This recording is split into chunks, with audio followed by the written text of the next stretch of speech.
File की हुई थी। आज उनकी मेनली बाद गिरफ्तारी की जो ज़मानत की दरख्वास्त है वो आज इधर जुडिशल कॉम्प्लेक्स F11 में उसकी G11 में उसकी समात हुई और तकरीबन पौने 3 घंटे दलाइल देने के बाद उसका जो निचोड़ है वो ये है कि सरकार और जो मुद्दई हैं, जो FIA और इंटीरियर है, वो किसी भी सूरत इस ज़मानत की एप्लीकेशन पर आज दलाइल देने के लिए तैयार नहीं थी और मैदान से भाग रही थी, जो कि अफसोसनाक बात है कि ये पोस्ट अरेस्ट बेल है।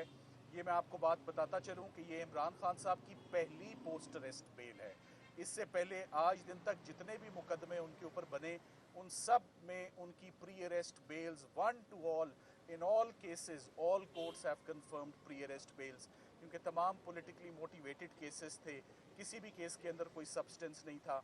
तो आज साइफर के मुकदमे में भी तकरीबन 2.5 घंटे दलाइल होते रहे और मेन इस बात पर ये केस एडजर्न हो गया कि आया इस कोर्ट के पास ज्यूरिस्डिक्शन है या नहीं है। एक रिट पिटिशन जो इस्लामाबाद हाई कोर्ट में फाइल हुई थी, कॉन्स्टिट्यूशनल पिटिशन, वो रास्ते में रुकावट बन रही थी, मगर वो बननी नहीं चाहिए थी, क्योंकि बेल एप्लीकेशन हमेशा सेपरेट होती हैं और उनकी प्रायोरिटी होती है कि ज़मानत बाद गिरफ्तारी जो है वो पहले सुनी जाती है।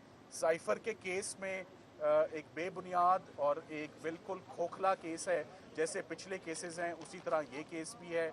इसमें सबसे इम्पॉर्टेंट बात, मैं मेरिट्स पर अगर जिक्र करता चलूँ, कि मिनिस्ट्री, फॉरेन मिनिस्ट्री इसकी मुद्दई नहीं है। साइफर ओरिजिनल इस वक्त जो है वो उनकी तहवील में है।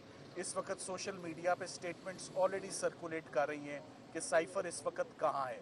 साइफर के कंटेंट्स को अगर चेंज किया गया है तो उनका बखूबी जो है वो मुआवजा हो सकता है। और सबसे इम्पॉर्टेंट बात, ये ऑफिशियल सीक्रेट्स एक्ट में फॉल ही नहीं करती है पूरी की पूरी एक्टिविटी। इसकी FIR रजिस्टर ही नहीं होनी चाहिए थी, और वो भी रजिस्टर किसके खिलाफ हो रही है? उस वक़्त के प्राइम मिनिस्टर के ख़िलाफ़, उस वक़्त के फॉरेन मिनिस्टर के ख़िलाफ़।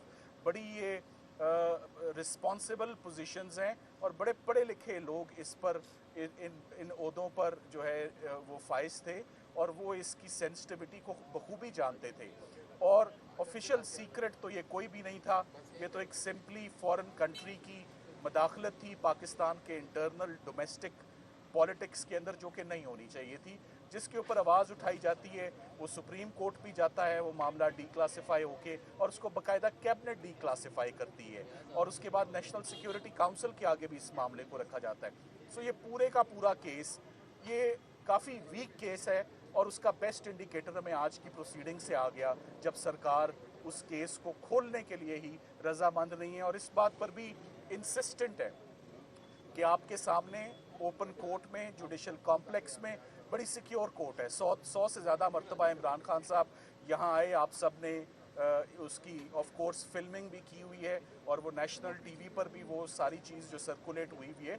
सो रिपीटेडली वो यहाँ पर आते रहे, सिक्योरिटी के खदशात बताते गए, मगर कभी कान नहीं धरे गए। और आज अचानक क्लोज डोर्स के अंदर डिस्क्रीटली, क्वाइटली, सीक्रेटली एक ट्रायल को अटक जेल के अंदर कंक्लूड किया जा रहा है। वो क्यों किया जा रहा है, उसकी क्या वजह है? सिक्योरिटी थ्रेट्स, कौन से सिक्योरिटी थ्रेट्स हैं? ये स्टेट की जिम्मेदारी है कि वो हिफाजत से इमरान खान साहब को यहाँ लाएं, प्रोसीडिंग्स हों और वापस ले जाएं। जब तक वो प्री अरेस्ट बेल पे थे तब भी स्टेट की जिम्मेदारी थी, क्योंकि फॉर्मर प्राइम मिनिस्टर थे और उनके पास सिक्योरिटी की इंटाइटलमेंट थी। मगर अब जब वो जेल की कस्टडी में है और FIA की अरेस्ट में है, तो ये FIA की इस्तगासे की ये रिस्पॉन्सिबिलिटी बनती है कि वो उनको यहाँ पर लाएं। हम उम्मीद करते हैं कि मंडे को इस पर बाकायदा समाअत होगी और बेल एप्लीकेशन पर जो एक फ़ैसला है वो आएगा, और हम पुरुमीद हैं कि जज साहब जो हैं वो उनकी ज़मानत जो है वो कबूल करेंगे और मंजूर करेंगे। Thank you very much.